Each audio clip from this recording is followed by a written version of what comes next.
Genius योद्धा की online class में आप सभी का स्वागत है। और आज की एक्सरसाइज 2.1 मैं आपको बताऊंगा, जिसमें क्वेश्चन 1 पूछा गया है कि which of the following expressions are polynomials in one variable and which are not.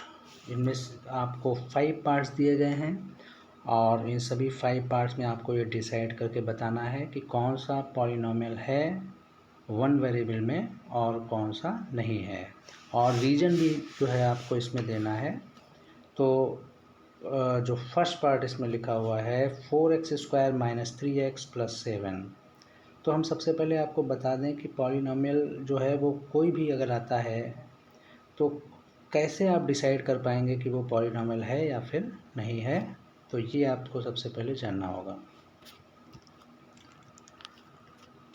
तो सबसे पहले अगर हम फर्स्ट पार्ट की बात करें, 1 के फर्स्ट पार्ट की अगर हम बात करते हैं, तो इसमें लिखा हुआ है कि 4x²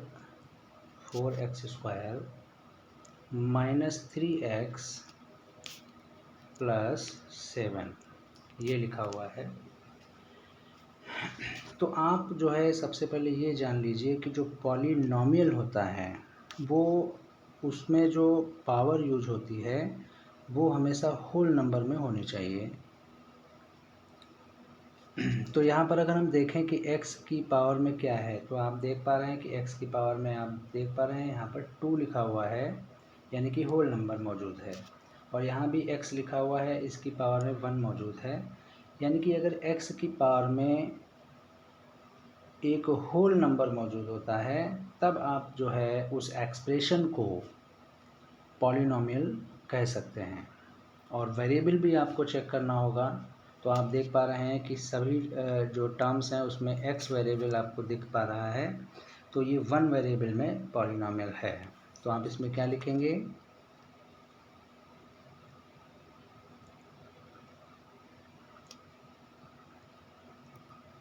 power of x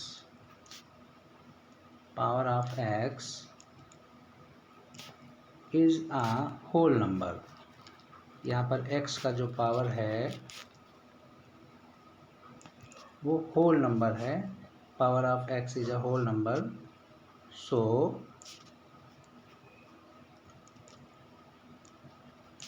this is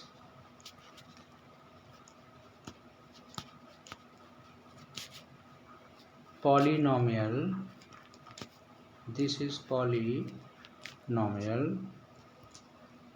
in one variable, ये आपको लिखना होगा। और एक ही वेरिएबल आप देख पा रहे हैं इसमें x यूज हुआ है, तो आप पॉलिनॉमियल इन वन वेरिएबल लिखेंगे इसमें, ये आपको लिखना होगा। तो चलिए अब आपको जो है सेकंड पार्ट बताना है इसमें। और सेकंड पार्ट जो है वो इसमें दिया गया है y² + √2। तो यहाँ पर जो वेरिएबल है उसकी पावर को हम यहाँ पर चेक करते हैं कि वो होल नंबर है कि नहीं, ना कि किसी नंबर की। यहाँ पर आप √2 भी देख पा रहे हैं, लेकिन हमको वेरिएबल की जो पावर है उसमें देखना होता है कि वो पावर होल नंबर में है या फिर नहीं। यहाँ पर हमारा वेरिएबल जो है वन वेरिएबल y यूज हुआ है इस एक्सप्रेशन में, और y की जो पावर है वो यहाँ पर 2 है। तो हम यहाँ पर क्या लिखेंगे,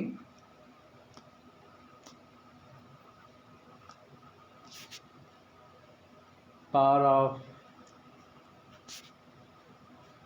y is a whole number. 2 use हुआ है, y की पावर में यहाँ पर 2 लिखा हुआ है, तो power of y is a whole number,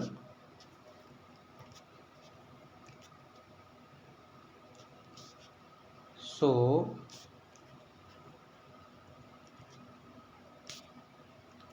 this is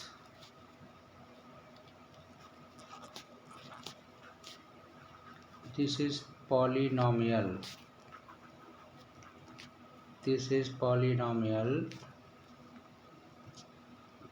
in one variable. This is polynomial in one variable.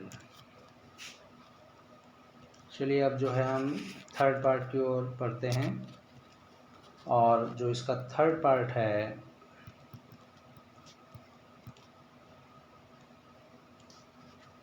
जिसमें पूछा गया है 3√t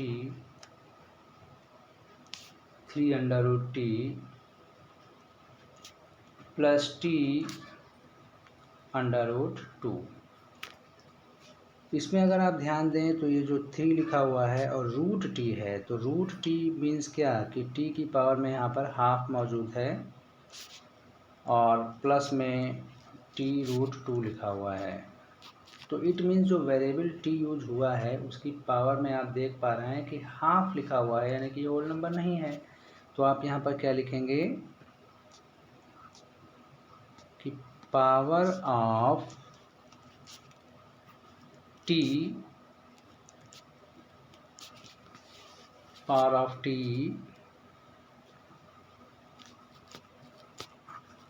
is not a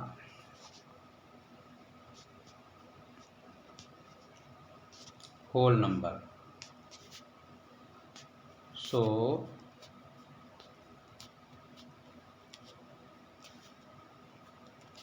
this is not a polynomial. ये पॉलिनॉमियल आपका नहीं है, क्योंकि उसमें t की पावर में आपने देखा कि हाफ लिखा हुआ था, जो कि होल नंबर नहीं है। और अब हम फोर्थ पार्ट के बारे में बताते हैं। यहाँ पर जो फोर्थ पार्ट है y + 2/y लिखा हुआ है।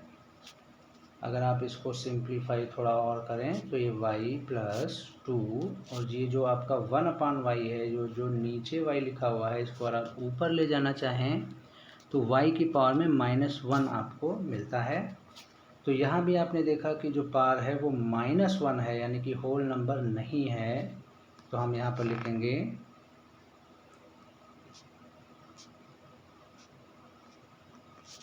Power of y is not a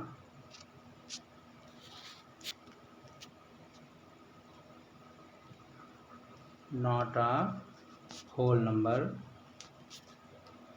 So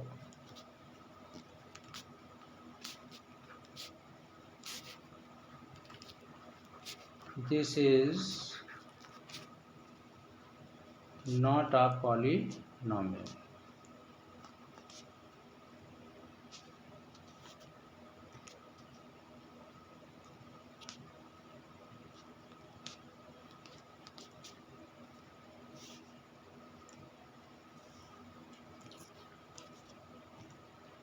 चलिए अब इसके फिफ्थ पार्ट को हम देखते हैं।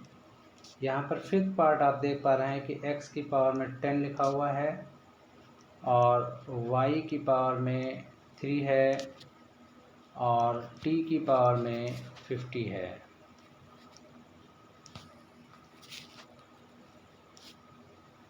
तो इस एक्सप्रेशन में अगर आप ध्यान दें तो इनकी जो पावर है वो सब होल नंबर में है। ये भी 10 है, यहाँ पर 3 है, यहाँ पर 50 है, तो ये पॉलिनॉमियल तो है, लेकिन ये पॉलिनॉमियल एक वेरिएबल में नहीं है। यहाँ पर 3 वेरिएबल यूज हुए हैं, x यूज हुआ है, y यूज हुआ है और t यूज हुआ है। तो आप यहाँ पर क्या लिख सकते हैं कि this is not a polynomial.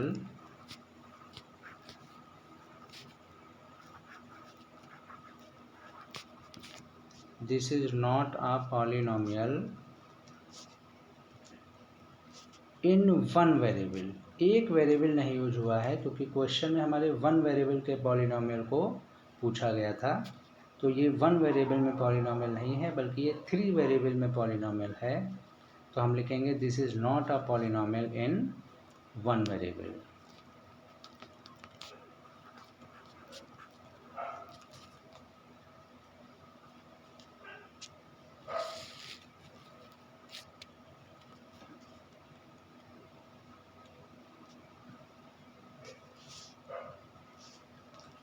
चलिए अब क्वेश्चन नंबर 2 में जो है कोफिशिएंट पूछा गया है। कोफिशिएंट,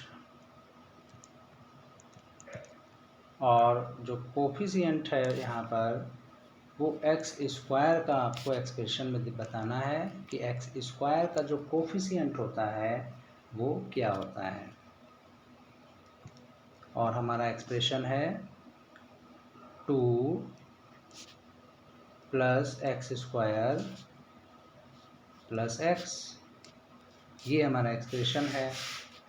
तो यहाँ पर अगर आप ध्यान दें कि कोफिशिएंट का मतलब क्या होता है, देखिए यहाँ पर कोफिशिएंट किसका पूछा गया है, एक्स स्क्वायर का, एक्स स्क्वायर का कोफिशिएंट पूछा गया है। तो कोफिशिएंट का मतलब होता है कि मल्टीप्लाई में जो चीज़ लिखी हो उसको आप कोफिशिएंट बोलते हैं। तो एक्स स्क्वायर के मल्टीप्लाई में क्या लिखा है यहाँ पर, ये देखिए आपका, ये आपका एक्स स्क्वायर है और इसकी मल्टीप्लाई में यहाँ पर कुछ भी नहीं लिखा है, तो हम एज्यूम करेंगे 1। किसी भी नंबर के मल्टीप्लाई में 1 तो होता ही है। तो एक्स स्क्वायर का जो कोफिशिएंट है जो मल्टीप्लाई में है वो यहाँ पर 1 होगा। तो हम इसका आंसर जो है 1 होगा। तो हम क्या लिखेंगे, कोफिशिएंट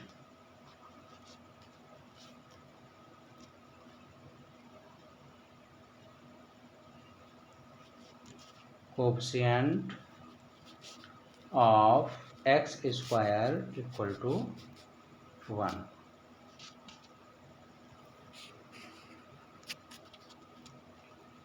चलिए अब इसका जो सेकंड पार्ट है उस पर हम ध्यान देंगे। और सेकंड पार्ट में 2 minus x square plus x cube लिखा हुआ है और पूछा गया है एक्स स्क्वायर का ही कोफिशिएंट। तो हम यहाँ पर लिखेंगे कि कोफिशिएंट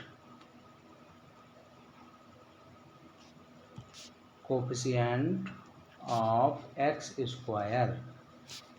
तो यहाँ आप देखिए एक्स स्क्वायर के मल्टीप्लाई में क्या लिखा हुआ है, एक्स स्क्वायर के मल्टीप्लाई में तो माइनस है, तो हम -1 जो है इसके कोफिशिएंट को मानेंगे। किसी भी नंबर के मल्टीप्लाई में 1 तो होता ही है। तो एक्स स्क्वायर के मल्टीप्लाई में माइनस साइन था, तो -1 जो है इसका कोफिशिएंट माना जाएगा।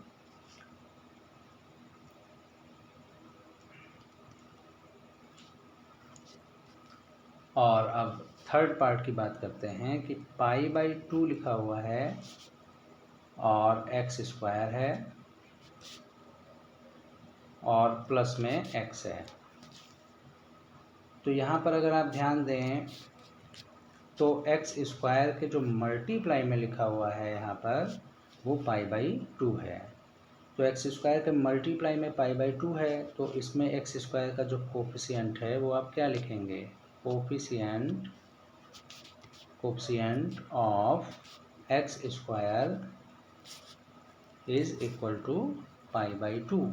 यहाँ पर π/2 जो है वो आपका फाइनल आंसर आ जाएगा।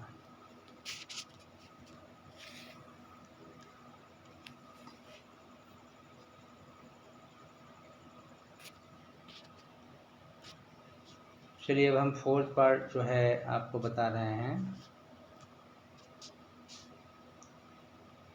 और इसका जो फोर्थ पार्ट है वो √2x है, माइनस में 1 है।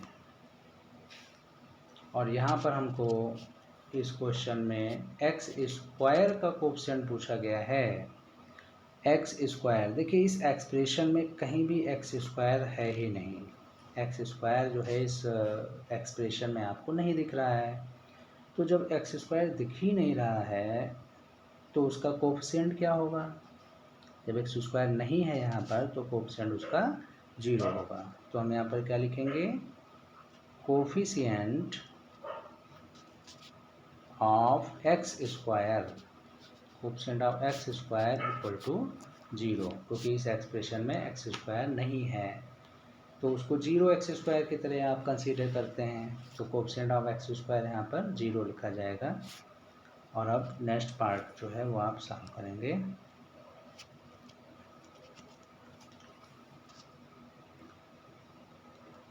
इसका जो क्वेश्चन नंबर 3 है उसको अगर आप ध्यान से देखें तो आपको एक बाइनोमियल लिखना है। देखिए एक्सप्रेशन आपको एक बाइनोमियल लिखना है, एक आपको बाइनोमियल लिखना है, और वो कैसा बाइनोमियल होना चाहिए? ऑफ डिग्री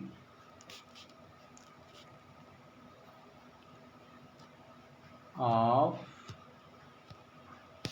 डिग्री 35, ये क्वेश्चन में पूछा गया है कि 35 डिग्री का एक बाइनोमियल लिखिए। तो बाइनोमियल में कितने टर्म होते हैं? 2 टर्म होते हैं, और टर्म की काउंटिंग प्लस या माइनस साइन से की जाती है। तो हम यहाँ पर डिग्री 35 का, यानी डिग्री का मतलब कि जो भी वेरिएबल आप यूज करेंगे, मान लिया वेरिएबल आपने एक्स यूज किया, तो उसकी जो हाईएस्ट पावर है वो 35 होनी चाहिए।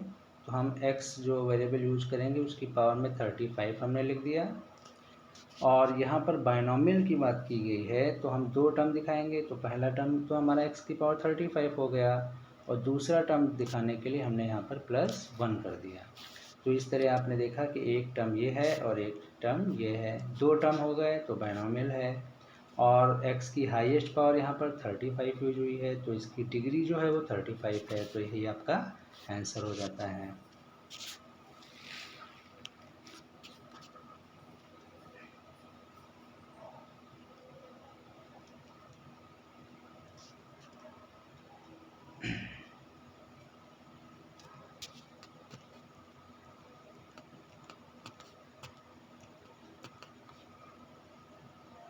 और इसमें एक चीज़ और भी पूछी गई थी, मोनोमियल ऑफ डिग्री 100।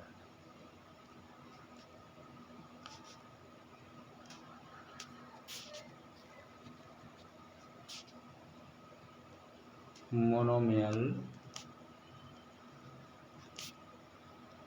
ऑफ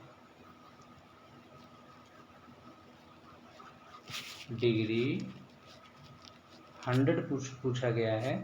तो मोनोमियल का मतलब तो एक टर्म होगा, तो एक टर्म के लिए हम यहाँ पर x यूज करते हैं, और डिग्री जो है वो हाईएस्ट पावर होती है जो कि हमको 100 देनी है, तो x की पावर में हम 100 लिख सकते हैं, और बस यही हमारा आंसर हो गया। एक टर्म केवल है इसमें, और डिग्री जो है वो 100 आपने दिखा दी है, तो मोनोमियल ऑफ डिग्री 100। यहाँ पर आंसर जो है वेरी कर सकते हैं, और कोएफिशिएंट आप कोई भी लिख सकते हैं। x 2x की पावर 100 ये भी आपका आंसर हो सकता है, 3x की पावर 100 ये भी आपका आंसर हो सकता है। तो कोएफिशिएंट चेंज करके भी डिफरेंट आंसर्स दिखाए जा सकते हैं।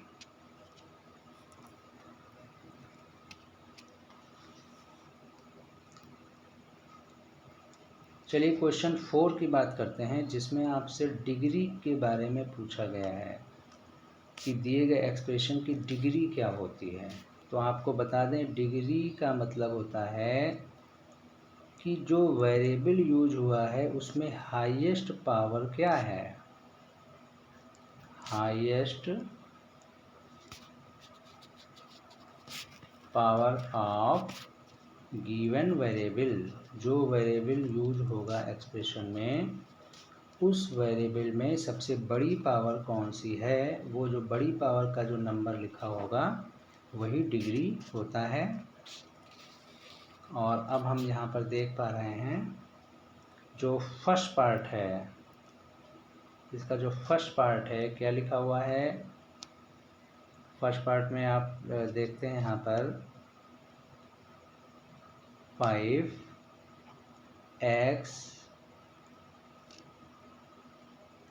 5x cube plus 4x square और प्लस में 7x ये लिखा हुआ है। तो आप देख पा रहे हैं पहले टर्म में x की जो हाईएस्ट पावर है वो 3 है, दूसरे टर्म में पावर 2 है, तीसरे टर्म में पावर 1 है। तो हाईएस्ट पावर यहाँ पर क्या हुई? 3। तो यहाँ पर डिग्री जो है वो आप 3 लिखेंगे, डिग्री इक्वल टू 3।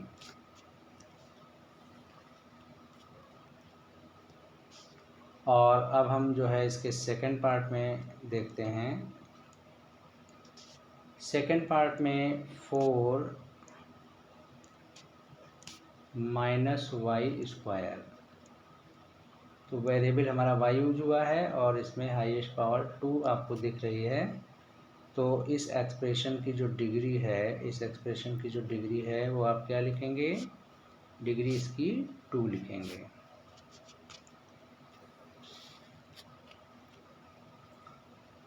और इसमें जो थर्ड पार्ट है, उस थर्ड पार्ट में 5t लिखा हुआ है, 5t माइनस रूट 7। तो यहाँ पर t की हाईएस्ट जो पावर है वो केवल 1 ही है, तो यहाँ पर डिग्री इस एक्सप्रेशन की 1 ही हो जाएगी।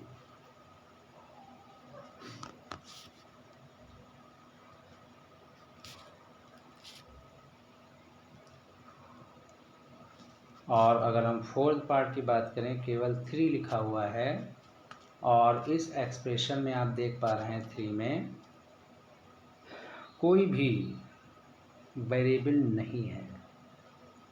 तो जब कोई वेरिएबल नहीं है तो इट मीन्स डिग्री भी उसकी नहीं होगी।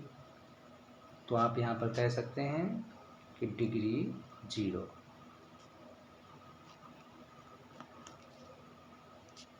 Degree equal to 0। किसी भी कांस्टेंट नंबर अगर दिया जाता है तो उसकी डिग्री आपको 0 लिखनी है।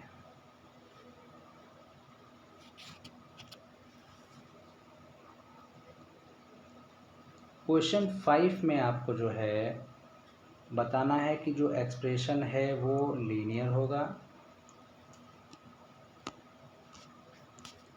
या फिर वो क्वाड्रेटिक होगा, ये बताइए आप। क्वाड्रेटिक होगा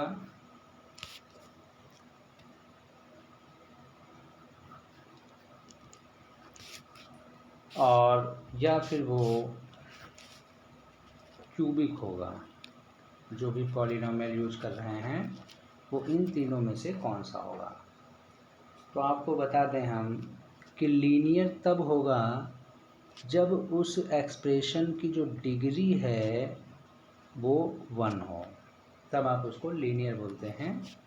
और क्वाड्रेटिक तब होगा जब आप उसकी डिग्री 2 पाते हैं। अगर डिग्री 2 होगी तो वो क्वाड्रेटिक पॉलिनोमियल होगा, और अगर आप डिग्री यानी कि सबसे बड़ी पावर जो है वो आप 3 पाते हैं तो वो क्यूबिक होगा। तो आइए देखते हैं एक्सप्रेशन में कि डिग्री 1 है, 2 है या फिर 3 है। तो जो इसका फर्स्ट पार्ट है वो आप देख पा रहे हैं एक्स स्क्वायर लिखा हुआ है और प्लस में x लिखा हुआ है। तो यहाँ पर आप देख पा रहे हैं कि जो डिग्री है इसकी, जिसको हम d से नोट कर रहे हैं, ये डिग्री 2 है। तो इस इट मीन्स ये क्वाड्रेटिक पॉलिनोमियल में जाएगा। तो यहाँ पर हम क्वाड्रेटिक लिख देते हैं। चलिए सेकेंड पार्ट देखते हैं। इसमें जो सेकेंड पार्ट है वो x लिखा हुआ है और x के माइनस में x क्यूब लिखा हुआ है, यानी कि इसकी जो डिग्री है वो 3 है। हाईएस्ट पावर क्या है, पहले में 1 है, दूसरे में 3, तो हाईएस्ट पावर यहाँ पर 3 मानी जाएगी। तो ये आपका क्यूबिक हो गया। और अब हम जो है इसमें थर्ड पार्ट देखते हैं। हमारा इसमें जो थर्ड पार्ट है y plus y square plus 4। तो इसमें वेरिएबल, पहले वेरिएबल में 1 है और दूसरे में 2 है, तो डिग्री यहाँ पर आप 2 फाइंड आउट करते हैं। इसकी डिग्री क्या है इस एक्सप्रेशन की, 2। तो इसकी अगर डिग्री 2 है तो ये एक्सप्रेशन कैसा होगा, क्वाड्रेटिक होगा। तो यहाँ पर हम क्वाड्रेटिक लिखते हैं। ये आपने क्वाड्रेटिक लिखा। इसके जो फोर्थ पार्ट है अगर हम उसकी बात करें तो फोर्थ पार्ट में 1 प्लस एक्स लिखा हुआ है और 1 प्लस एक्स में इस x की पावर में 1 है। जब पावर में कुछ नहीं है तो आप उसको 1 कंसीडर करते हैं। वेरिएबल में। और यहाँ पर आप देख पा रहे हैं कि डिग्री जो है इसमें केवल 1 है, तो ये लीनियर पॉलिनोमियल में जाता है। ये लीनियर पॉलिनोमियल हो गया। और इसमें जो फिफ्थ पार्ट है अगर हम उसको देखें तो फिफ्थ पार्ट में 3t लिखा हुआ है और 3t में वेरिएबल t यूज हुआ है, तो वह इसकी पावर में तो कुछ नहीं है, तो हम 1 कंसीडर कर लेंगे। और यहाँ पर भी वही केस बनता है कि डिग्री हमारी 1 है, तो ये लीनियर में जाएगा, लीनियर पॉलिनोमियल इसको आप बोलेंगे। और इसके जो 6 पार्ट है आर स्क्वायर लिखा हुआ है, वेरिएबल आर यूज हुआ है और उसकी पावर में 2 है, तो हम कहेंगे डिग्री 2 है और ये क्वाड्रेटिक है।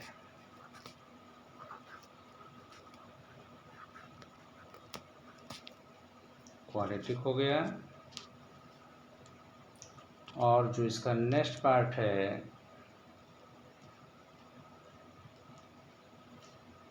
सेवेंथ पार्ट 7x³ लिखा हुआ है, तो आप देख पा रहे हैं कि इसमें जो डिग्री है वो 3 यूज हुई है, तो ये जो एक्सप्रेशन है 7x³ ये कैसा होगा, ये क्यूबिक में जाएगा, ये क्यूबिक पॉलिनोमियल है,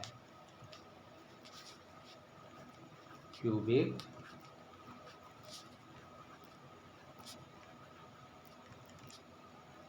पॉलिनोमियल। इस तरह से ये एक्सरसाइज आपकी फिनिश होती है। Thank you.